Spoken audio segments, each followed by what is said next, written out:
jendearen bertaratzea nahiko, ondo onda, kontuan hartuta egun nahiko kaskarra izan dela. Orain justu eguzkia daukagu, baina hasieratik izan dugu, hotza eta euria, eta beraz, alde horretatik nahiko ondo. Bai, helburua lortuta, ze gure asmoa enparantza zapataz betetzea zen, orduan helburua lortu dugu.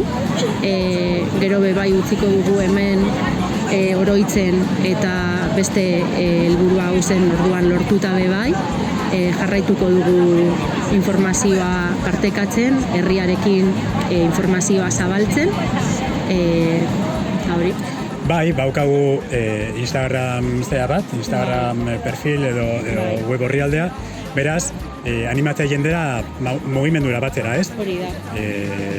Ez da hau azkenengo ekimena izango, aurrean dakagun erronka ez da makala, eta beraz, aurrera egiteko, eskertuko genuke alaiketa jende gehiena batzera honeta, ez? Bai, plataforma horizontala dela, herritarrak garela eta batu garela asmonekin, baina danok daukagula hemen lekua parte hartzeko eta gehitzeko.